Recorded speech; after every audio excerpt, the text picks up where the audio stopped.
जय श्री राम। जय हनुमान जी। दोस्तों, मेरे यूट्यूब चैनल पर आप सभी का हार्दिक स्वागत है। दोस्तों, मैं आप लोगों की सेवा में दिल्ली, गाजियाबाद, नोएडा क्षेत्र के सबसे चर्चित न्यूमरोलॉजिस्ट रुचि को लेके आया हूँ। रुचि एक काफ़ी फेमस न्यूमरोलॉजिस्ट है और आज इनके मुखार बिंदु से हमें सुनना है कुछ चीज़ें कि किस प्रोफेशन वाले को क्या करना चाहिए जिससे उनका प्रोफेशन अच्छा चले और उनका कौन सा नंबर हो तो वो किस नंबर वाले को किस प्रोफेशन में ज़्यादा इंक्रीज मिलती है या उनका ग्रोथ ज़्यादा होता है, करियर वाइज क्या ग्रोथ होता है। वैसे तो हम एस्ट्रोलॉजर खुद हैं, हम खुद बताते हैं, सब कुछ चलते हैं, लेकिन मार्केट के ट्रेंड के अनुसार से समय समय पर किसी और का भी विचार ले लेने में कोई बुराई नहीं है, उससे लाभ ही मिलता है। और रुचि से हम जानेंगे कि कौन से नंबर वाले को कौन सा प्रोफेशन ज़्यादा सूट करता है। बताएं आप। थैंक यू सर, आपने अपॉर्चुनिटी दी बताने के लिए। एस्ट्रोलॉजी से तो वैसे पता लग ही जाता है, बट न्यूमरोलॉजी से सिर्फ क्या होता है कि डेट ऑफ बर्थ से बच्चों की या बड़ों की पता लग जाता है कि एग्जैक्ट किस लाइन में कौन सा जॉब करना चाहिए, कौन सा बिजनेस करना चाहिए। मतलब ग्रह से तो रिलेटेड है ही, बट एग्जैक्ट क्या काम करना चाहिए वो पता लग जाता है। अब जैसे कि जिनका भी जन्म किसी भी महीने की 1 तारीख, 10 तारीख, 19 तारीख या 28 यानी मूलांक 1 वाले जितने भी होते हैं, ऐसे लोग बहुत ही अच्छे पॉलिटिक्स में रहते हैं। कोई भी लीडरशिप वर्क उनके लिए बहुत अच्छा होता है, कोई भी मेडिकल लाइन उनके लिए बहुत अच्छी रहती है, सर्जन बहुत अच्छे बन पाते हैं, हॉस्पिटैलिटी बहुत अच्छी रहती है उनके लिए, गवर्नमेंट जॉब, एंटरप्रेन्योर वगैरह खुद का कुछ काम करना चाहे बहुत अच्छे रहते हैं। एस्ट्रोलॉजी लाइन में भी वो बहुत अच्छे रहते हैं। ऐसे ही जिनका भी मूलांक, जिनका भी जन्म मतलब किसी भी महीने की 2 तारीख, 11, 20 या 29 तारीख को होता है, ऐसे लोग बहुत ही अच्छे नर्सिंग जॉब में रहते हैं, हीलिंग के लिए बहुत अच्छे रहते हैं। अगर वो कोई भी सोशल काम करना चाहते हैं उसके लिए वो बहुत अच्छे रहते हैं। आर्ट्स के लिए, साइकोलॉजी के लिए काउंसलर बहुत अच्छे बन पाते हैं। ठीक है, इसी तरह जिनका भी जन्म किसी भी महीने की 3 तारीख को होता है, 12, 21 या 30 तारीख को होता है, जिनका भी मूलांक 3 है, ऐसे लोग बहुत ही अच्छे एस्ट्रोलॉजी लाइन में बहुत अच्छे रहते हैं। ऐसे लोग इंजीनियर बहुत अच्छे होते हैं, एंटरप्रेन्योर बहुत अच्छे होते हैं, media line, public speaker, teaching line के लिए बहुत अच्छे रहते हैं। इसी तरह जिनका भी जन्म किसी भी महीने की 4 तारीख को होता है, 13, 22 से 31 तारीख को होता है, ऐसे लोग बहुत ही अच्छे लॉयर बन पाते हैं। लॉ लाइन के लिए बहुत अच्छे होते हैं। एरोस्ट्रोनॉट बहुत अच्छे बन पाते हैं, मतलब पायलट वगैरह बनना चाहे, फ्लाइट से रिलेटेड कुछ काम करना चाहे, केमिकल इंजीनियरिंग करना चाहे, टीचर या बहुत अच्छे बन पाते हैं, मतलब इस लाइन में। इसी तरह जिनका भी जन्म किसी भी महीने की 5 तारीख, 14 या 23 तारीख को होता है, जिनका भी मूलांक 5 होता है, ये लोग बहुत ही अच्छे सेल्स मार्केटिंग में रहते हैं, पब्लिक स्पीकर बहुत अच्छे रहते हैं। कम्युनिकेशन अच्छी होने की वजह से ये जो जर्नलिज्म लाइन में बहुत अच्छे रहते हैं, प्रिंटिंग लाइन में बहुत अच्छे रहते हैं, फिल्म इंडस्ट्री में लाइक डायरेक्टर, प्रोड्यूसर बहुत अच्छे होते हैं।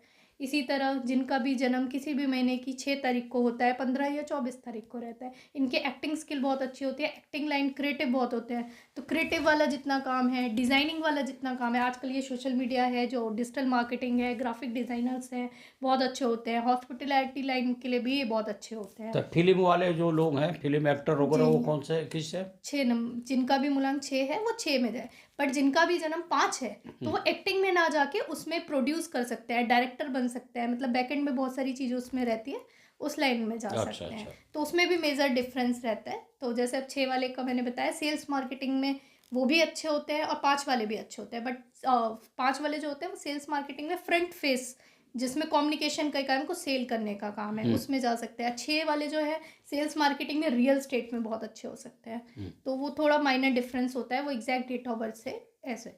इसी तरह जिनका भी जन्म किसी भी महीने की 7 तारीख को होता है, 16 या 25 तारीख को होता है, जिनका भी मूलांक मतलब 7 तारीख को है, ऐसे लोग बहुत ही अच्छे थेरेपिस्ट होते हैं। फिजियोथेरेपिस्ट भी बहुत अच्छे होते हैं, माइंड थेरेपिस्ट भी बहुत अच्छे होते हैं, computer line, travelling line, researcher बहुत अच्छे होते हैं। रिसर्चर और राइटिंग लाइन में बहुत अच्छे होते हैं। मतलब जितने भी हमारे साइंटिस्ट आप देखेंगे ज़्यादातर 7 नंबर पे रिलेट करते हैं। अब आता है हमारा 8 नंबर, जिनका भी जन्म किसी भी महीने की 8 तारीख, 17 या 26 तारीख को होता है, ऐसे लोग बहुत ही अच्छे मैकेनिकल इंजीनियर बन पाते हैं, बहुत ही अच्छे जज बन पाते हैं, ऑटोमोबाइल इंडस्ट्री में बहुत अच्छा कर पाते हैं, पेट्रोकेमिकल लाइन में बहुत अच्छा कर पाते हैं, कोई भी टेक्निकल लाइन में कर पाते हैं वो लोग। इसी तरह जिनका भी मूलांक 9 आता है, जिनका भी जन्म किसी भी महीने की 9, 18 या 27 को आता है, ये लोग फूड इंडस्ट्री में बहुत अच्छे होते हैं, ये लोग आर्मी, नेवी, पुलिस में बहुत अच्छे होते हैं, इंजीनियर बहुत अच्छे होते हैं, आयरन केमिकल से रिलेटेड काम में बहुत अच्छे। तो इसी तरह सारे नंबर्स का डिवाइड, ये तो मैंने आपको जस्ट बताया है। इसी तरह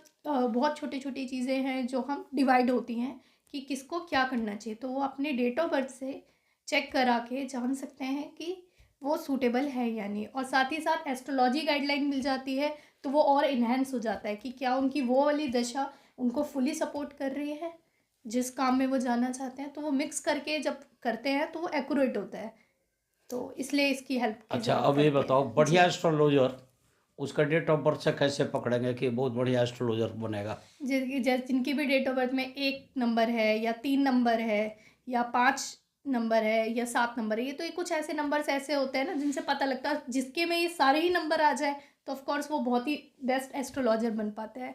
तो ये नंबर का सपोर्ट उन्हें उनके लिए जैसे ग्रहों का सपोर्ट होता है, तो उसी तरह इन नंबर के सपोर्ट से अगर वो आते हैं तो वो बहुत अच्छे मैंने एस्ट्रोलॉजर क्या बन देखा है पाते कि हैं 8 नंबर के जो लोग होते जी। हैं उनका स्वभाव खोज करने की होती है। हाँ। इन्वेंशन खोज करते हैं, साइंटिस्ट हो गए, जासूस हो गए, जासूसी बहुत बढ़िया करते हैं वो लोग।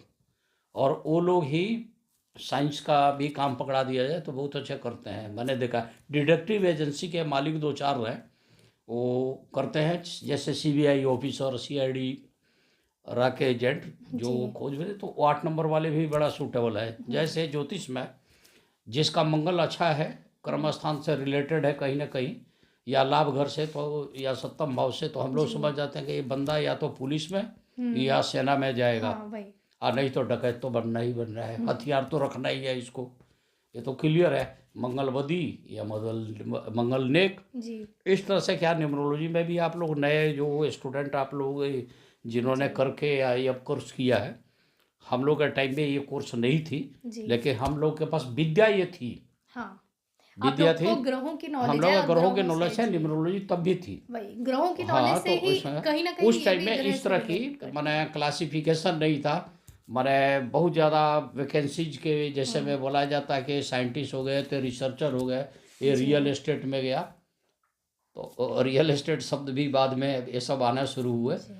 तब लोग बोल देते हैं कि भवन भूमि के काम में जुड़ेगा, जी। इस तरह से हाँ, शब्द तो आते थे। इसमें बस ये है कि थोड़ा सा और ज़्यादा ब्रीफ डिस्क्राइब होता है। जैसे आप एस्ट्रोलॉजर हैं, आपने किसी को बोला कि आपका शुक्र बहुत अच्छा है, तो आप शुक्र रिलेटेड काम कीजिए, ठीक है। अब वो सामने वाला कंफ्यूज है कि शुक्र रिलेटेड काम में भी बहुत सारी डिटेल है। जैसे अभी एग्जांपल के लिए हमने एक्टिंग ली, एक्टिंग लाइन आपने बोली अच्छी है इसके लिए, बट एक्टिंग में भी आजकल इतनी चीज़ें आ गई हैं, कोरियोग्राफी भी आजकल एक्टिंग में आती है, उसके अलावा डायरेक्टर है, प्रोड्यूसर है, बहुत सारी उसके अंदर भी चीज़ें एक्टिंग के अंदर भी है। फ्रंट फेस बनना है कि बैकग्राउंड फेस बनना है, तो न्यूमरोलॉजी में क्या होता है, एक्यूरेट निकल के आ जाता है थोड़ा सा और पता, क्योंकि उसमें क्या होता है कि बिहेवियर से रिलेट हो जाता है कि सामने वाले का बिहेवियर किस तरह का है, उसको किस तरह का काम सूट करेगा, तो उस तरह से वो डिवाइड हो जाता है कि क्या है। वैसे ये जो मैंने बताया, इसके अलावा भी बहुत सारे काम हैं जो उनको सूट करते हैं, तो टोटल नंबर्स को देख के, पूरा डेट ऑफ बर्थ को देखते हुए पता लग जाता है कि एक्यूरेट इसको कौन सा काम सूट करेगा। और जब वो लोग अपनी फील्ड से रिलेटेड काम करते हैं ना, तो उसमें सक्सेस उनको मिलता ही, क्योंकि उसमें एस्ट्रोलॉजी सपोर्ट भी आ गया और न्यूमरोलॉजी सपोर्ट भी आ गया। तो जो भी लोग परेशान रहते हैं कि मैं तो जॉब कर रहा हूँ, मैंने इस बिज़नेस में बहुत मेहनत करी, बहुत ग्रो किया, बट जब उन्होंने काम ही सही नहीं पकड़ा हुआ है, तो फिर उस काम में हम कितनी भी रेमेडी कर लें तो वो काम नहीं उनको जचता है। तो ऐसे लोग को बिज़नेस पूछ के करना चाहिए कि कौन सा आपको सूट कर रहा है, कि बच्चे को कौन सा करियर सब्जेक्ट देना चाहिए वो, क्योंकि वही बात हो गई कि बच्चे को साइंस साइड सूट कर रहा है, बच्चे को आपने कॉमर्स में डाल दिया है, तो वो थोड़ा सा इसमें और क्लियर पता लग जाता है। ऐसा हुआ था कि जब हम एस्ट्रोलॉजी करके और मार्केट में बैठे, प्रैक्टिस शुरू हुआ, तो कुछ ही दिनों के बाद एक केस आया था। कोई लेडीज थी, उनका सवाल था कि मेरी एक खूंटा है, उस खूंटे पर जो गाय बांध दी जाती है वो मर जाती है, और ये कई बार हुआ। अब बगल में दूसरे खूंटे पर जो मवेशी बांधी जाती है वो नहीं बांधी जाती है, इसका उपाय बताइए। अब मेरे सर चक्कर आ गया, मैंने पढ़ा तो था नहीं। मैंने कहा, फिर मैंने उनको बोला कि देखिए हमारे थोड़ा सा नोटिस में नहीं है, लेकिन इसमें हम अध्ययन करके आपको बताएंगे, आप 1-2 दिन का टाइम दीजिए। तो मैंने अपने सीनियर वगैरह से इस तरह की केसेज की थी। एक जगह जाके फिर फंसा, ट्विंस बच्चे थे, जुड़वा जिसको बोलते हो, सकाल सूरत सब कुछ लगभग लगभग वो था, और वो स्थिति उनका क्या बनता था कि एक को जुकाम हो तो दूसरे को भी होता था, एक का लूज मोशन शुरू होता था, दूसरों को डेट ऑफ बर्थ, जबकि जन्म समय में 3 से 4 मिनट का अंतर था। लेकिन अगर दोनों को सामने खड़ा कर दिया जाए तो शायद माँ पहचान तो जाती थी, आम आदमी नहीं पहचान पाते थे। एक वो दिक्कत, तो उनमें डिफरेंस क्या था, बड़े होंगे तो एक ही से दोनों की शादी तो नहीं होगी ना, दोनों का अलग अलग होगा ना। तो वो उसमें जाके कंफ्यूज हुआ। फिर बाद में एक्सपीरियंस होते गया। एक बार इसी जुड़ा इस तरह का केस क्या आया, उसमें एक मामला फंसा। दोनों बच्चे ट्विंस तो जरूर थे, लेकिन स्वभाव में बहुत का अंतर था। एक बहुत माने मारपीट करने वाला झगड़ालू था और एक सीधा शांत था, चुप रहने वाला था। अब वो अंतर समझ में नहीं आ रही थी। बहुत कम डिफरेंस था टाइम ऑफ बर्थ में, 2 से 3 मिनट। तो वो आती है, एक्सपीरियंस होता है। ये बहुत पुरानी बात बता रहे हैं, 30-32 साल पुरानी बात है। तो करते करते करते करते तो सब कुछ आया। ठीक है, और बताइए। अब मैं आपसे एक चीज़ जानना चाह रहा हूँ, जी। हनुमान जी का असली भक्त कौन सा नंबर वाले होते हैं? देखिए, वैसे हनुमान जी के तो भगवान है तो सभी भक्त रहते हैं, ऐसे हम किसी को जज नहीं कर सकते हैं कि क्या है। बट हाँ, हर ग्रह के लिए कोई ना कोई रिलेटेड, तो जो मंगल वाले हैं, 9 नंबर वाले हैं, वो उनसे ज़्यादा ही थोड़े रिलेट हो जाते हैं। बाकी सभी नंबर देखिए, मैं उनसे आपको रिलेट बता होता दूं, है। जी। जो 1 नंबर और 8 वाले होते हैं, हम्म। राशि वाले, हाँ। यानी कि मेष राशि और वृश्चिक राशि, जी। उसका स्वामी मंगल ग्रह बनता है, तो आधिपत्य हनुमान जी का ही होता है। जिसके पंचम भाव का स्वामी, जिसको हम लोग निकालते हैं ना इष्ट देव, हनुमान जी बनते हैं। जी। वो भी बहुत बड़े भक्त होते हैं। बाकी तो लोग दिल से भक्ति करते हैं तो उनके आराध्य जो हैं फिर धीरे धीरे वो एक्टिवेट होते हैं। इस तरह की बातें आती है। जी। ठीक है, ठीक है, अच्छा डिस्कशन रहा। जी। फिर आपसे रिक्वेस्ट है कि जब मैं बुलाऊं तो आप आइएगा। हाँ जी। तो दर्शकगण, तब तक के लिए हम आप लोगों से विदा लेते हैं।